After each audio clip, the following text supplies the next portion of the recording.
activation var.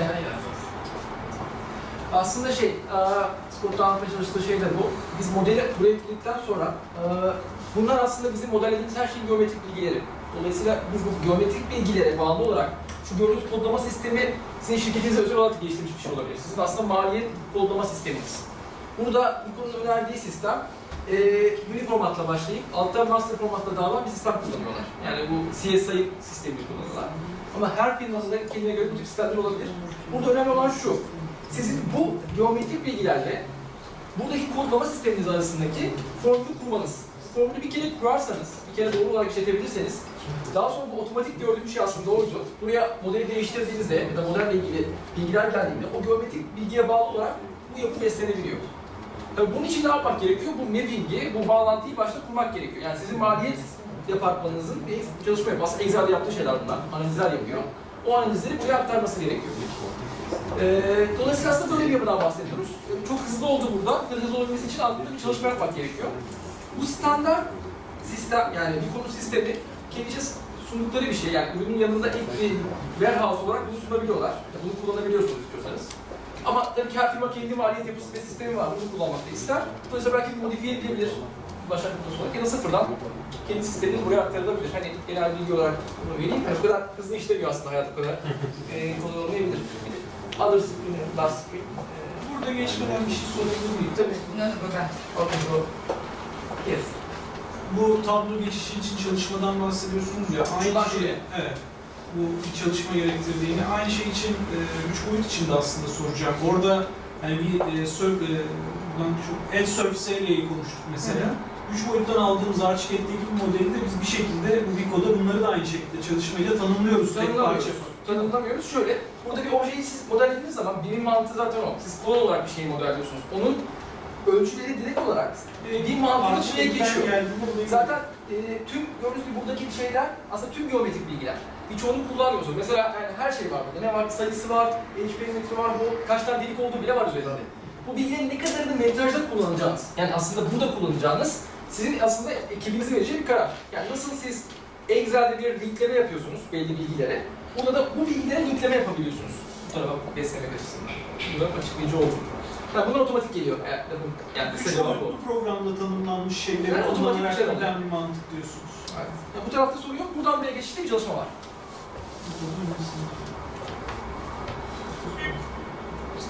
Okay. Can continue. Ben de bahsettim aslında. İşte bu onların standart kodlama sistemi bahsettiğim şey oydu. Bu mini formattan gelen işte substructure foundation diye gider. Onun altına da aslında bir noktadan itibaren master formata dönüyorlar. Çünkü master format aktivite ağırlıklı bir şey yapı olduğu için oradan da teste geçecekleri için, yani iş programına geçeceği için alt kırılımda böyle bir yapıya dönüp oradan bağlama yapıyor. Bu yollardan biri, böyle bir kural yok ama her firmanın geliştirmesi gereken bir şey var ama mantığı bir akışı doğru ve bir best practice. Sonuçta örnek alınabilir, belli şeyleri kullanılabilir. Söylemekte yarar var. İnşaat sektöründe değişik yapan şey zaten quantity take-off olarak bildiğiniz, hani bill of quantity. Diğer sektörlerde şöyle bir şey oluyor, hani herhangi bir şekilde bir malzeme listesini aldığınızda onu bir aktiviteye bağlamak zorunda değilsiniz. Oysa inşaat tamamıyla aktiviteyle malzeme listesinin birbirine bağlanması üstüne kurulu. Ancak o zaman sizin için bir anlamı oluyor. Ancak o zaman bir proje planı yapıyorsunuz. Dolayısıyla buradaki davranış biçimini, hani üstünden geçtiğimiz şeyin altında o. Hani ben bir modeli yaptım, oradan quantity take-off aldım. Sadece bir toplam şeyi veriyor. Sizin onu bir şekilde aktivitelere, oradan da planlamaya veriyor olmanız lazım. Şu anda anlatılan da o. Ben bir şey ilave edeyim. Şimdi geçtiğimiz aylarda 500 metrekareye varan çok büyük bir projede şey yapıyoruz. Mimar, ben kendi kod yapımda yapıyı oluşturayım içerisinde. Yüklenicilerin her birisinin kendine ayrı kod şeyleri var. Az önce Mr. Bey de söylüyor, herkes firmanın ayrı şeysi var. Ama biz mesela hakikaten bu uni format ve master formatı, özellikle master formatın yeni 6 dijitli şeysiyle birlikte, uni format Türkçesi yoktur mesela. Biz onu Türkçe'ye tercüme ettik ve hani vatana millete şey olsun diye şey yaptık. Son derece önemli. Yani yapı elemanı bazında şeyi tanımlamak, çünkü master format sonuçta malzeme ve sistem bazına gidiyor ama Uniformat bunu bir üst seviyede yapı elemanı bazında, çünkü gerek primarada da yapsanız, başka bir şeyde de yapsanız işi sistem ve yapı elemanı bazında tanımlamanız lazım. Bir şekilde bizim, ben Amerikancı falan bilen değilim ama yani hakikaten bir ortak bir standarda gidiyor olmamız lazım. Nerede ulaşabiliriz? Ben sizlere kartvizitleriniz vardır, iletirim, şey yapın, hem zaten bunu, bu yayını videodan da izleyebilirsiniz. Sunumları da web sitemizde yayınlayacağız. Şu anda canlı yayın da devam ediyor. Şey yaparız, onun için fotoğraf, film çekmenize gerek yok. Bunları alacaksınız zaten size. Böyle bir şey var, sıkıntısını çektik. Hakikaten biraz bazı şeyleri empoze ediyor gibi oluyorsunuz. Bir takım tasarımcı, yüklenici vesaire firmalarla çatışıyor veya zıtlaşıyor gibi geliyor. Bir şeylere zorlamak. Ama hakikaten ortak bir standarda ihtiyaç var. Ve bunun için de CSI hakikaten çok ileri düzeyde etüt etmiş. Bütün dünyada kullanılan bir ortak platform. Bunu bence kullanmakta fayda var. Okay. So once we get all these quantities, we can apply unit costs to them. And in each of these assemblies, from those unit costs and the total quantity, then we can apply those to get the net total for each of the assembly and have those assemblies roll out for your total cost. Now another important thing to look at here is for each of these, we're identifying both the labor element and the materials aspect. You can do equipment as well, but say for this casting concrete, we both get the total hours for our labor and our materials for slab upgrade. That's important later on in the process when we get into the scheduling aspect. From this entire estimate, Vico has a reporting engine which makes reporting really easy and efficient.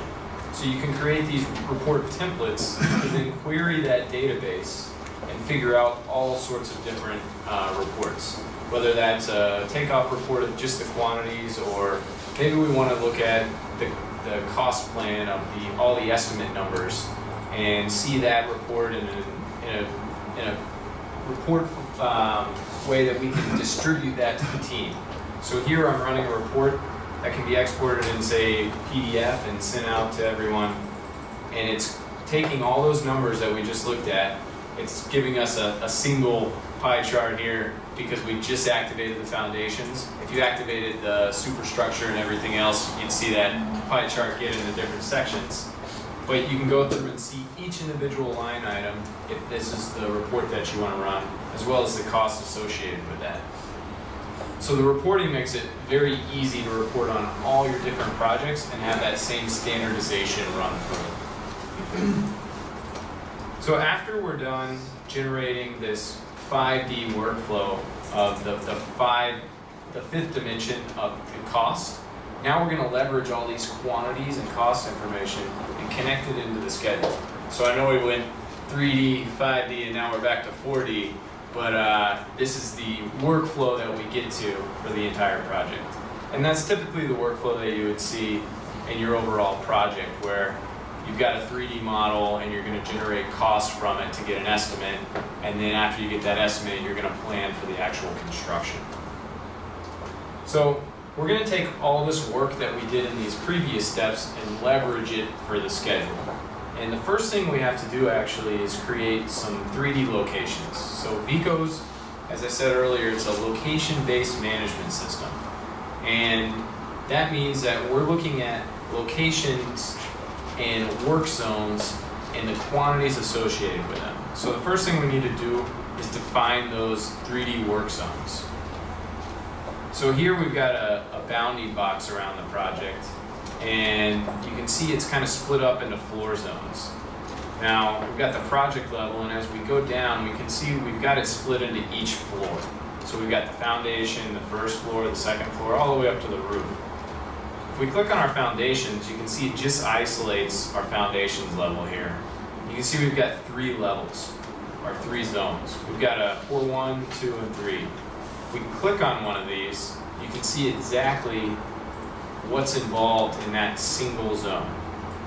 Now, this is very important and it's very unique to Vico because what we're doing here is doing non-destructive takeoff, or splitting of elements. And this is actually something that we have a patent in America for, that it's unique to Vico because it's taking that single item that was modeled as a slab and splitting it into whatever zones you want.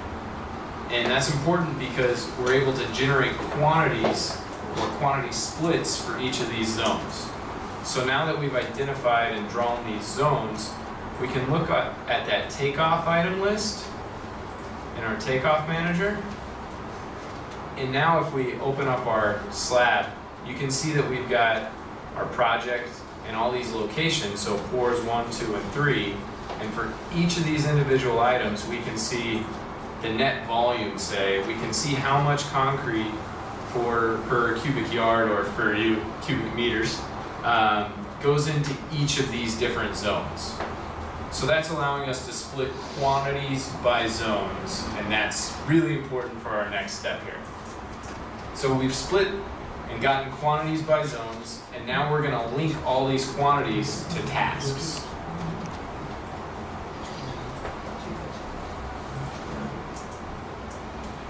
So on the left here we have our task manager, and this is a list of the simple workflow of each task required to build this slab. Now, what we're doing is connecting our cost plan items with these task items here. So I've already done this, but you just simply click and drag an item from your right-hand side over onto an item on the left-hand side here. And that will link all the quantities that's within that line item. Say it's the casting concrete for your slab on grade, to the casting concrete activity here. And it's associating those materials and the labor hours for each of these. So if we open up, say, the form slab on grade here, you can see that we've got the labor and the materials for each of these items. So now that we've associated those model-based quantities with our tasks, we'll open it up in our schedule planner and be able to start exploring some different options in the actual schedule.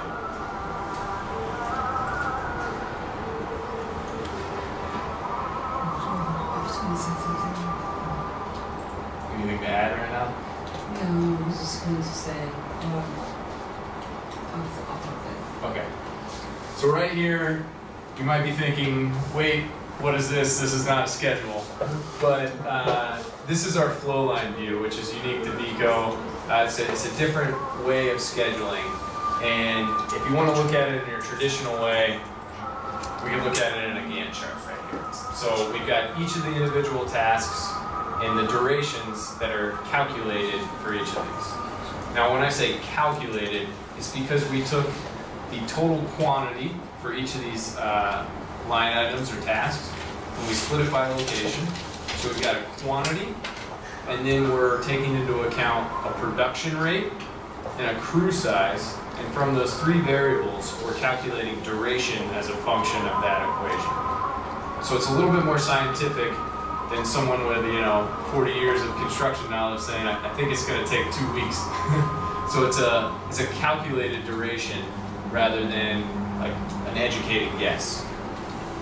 So we've gone ahead and it's calculated duration for all this based off of our production rates that we put in the software and also the quantities that we've generated. And if we look at it in Flowline, I'll go ahead and explain this view for you here. So remember those 3 pour zones that we had in our location manager? Now you can see them again, pours 1, 2, and 3. And then we also have time across our top axis here. A task is represented by a single line that starts in our bottom left and flows across each location continuously. Now, because there's no task logic between these, they're all starting from the same date right here. So you can see our shortest tasks are the most vertical and they have the most, are the fastest production. And our longest task is the flattest slope where it has the slowest production to it. So the first step here is for us to insert some task-based logic between them. And this is going to be your standard CPM style logic. whether it's finish to start, start to start, start to finish. It's those traditional task-based logic links. But we also can incorporate resource and location logic links as well. So we'll go ahead and there's many different ways to insert this task logic, but the first way and the most efficient here is to link a task to a task in our network view here and just create the task logic. So I'm just creating the standard finish to start relationships between each of these tasks. And then we'll reopen the flow line view and see what the effect is here. So now you can see we start an activity, and as soon as it's finished in a location, the next activity will start. So we're flowing from one location to the next. Now, we are just using a single crew for each of these right now, so we have some opportunities for optimization.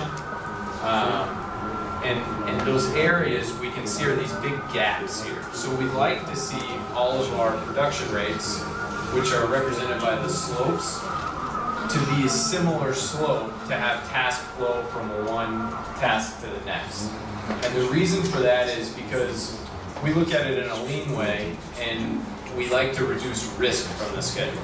And one of the risks we see is one called comeback delay, or it's a delay when a task will start, and I can represent that right here. If we take this away from being a continuous activity, you can see now this task will start when it has a location available, but then it has this gap where they have to stop work and leave the site and wait for more work to be available. And then they start the second location and then leave the site, and then they might go to another site and they might start working, and when you want them back, they might not come back on time. So Vico, we like to see continuous workflow or continuous task to reduce the risk of the overall schedule. So what I can do here is force this activity to become continuous, and that will push the start date back a little bit, but it allows that subcontractor to be more efficient by bringing a leveled resource size of a crew and work continuously through the entire job without start and stop delays. Now, to optimize this, we have big areas of work that just aren't having anything done in them. So we like to add some more crews to certain tasks to see if we can balance all those slopes together.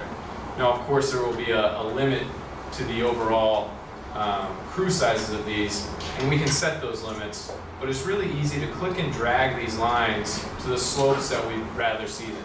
So when I click and drag that, it's asking me what part of this formula for duration that I want to change.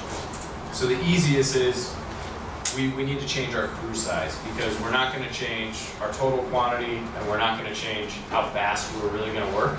So that leaves our third option, which is the crew size. So we're going to move from 1 to 3 on this one. You can see that brought that slope and that task duration much faster. So I'm going to go through and click and drag these and do a little quick optimization on this through our entire project here, just so we can align the production a little bit better here. You can see how easy it is to be able to make this a more efficient schedule where we've got task flow between predecessors and successors throughout the entire job. If we saw an activity where 2 of them are very close and we wanted to add buffer, which you would typically think of as float, what we can do is just add buffer time in between them, and that will produce a little padding or give you less risk in between risky activities. Now, we can see we've got a baseline schedule here, and now what we can do is take this baseline and put it back into Vico, because everything is connected through the model. And we, Soru var mı bu konuda? Hani biraz şey yapmış. So now that we've got this baseline, we can go back in to Vico, and now we can see, because it's all model-based and connected, remember we started with the model, we did the quantity takeoff, and then we took the quantity takeoff and leveraged all that work we did and put it into those task lists. And from those tasks, we were able to optimize that baseline schedule. And now we can see a 4D simulation of each of these building elements being built. And this is a live linked system here. So some simulation products out there might be a snapshot in time where you kind of program it for one particular schedule. But because this is dynamic, if you upload a new model to this and those quantities filter through everything, you're going to get a change in duration and you're going to get a change in your 4D simulation. And vice versa, if you change something in the schedule to have more crews, you're going to see that effect in this video as well. And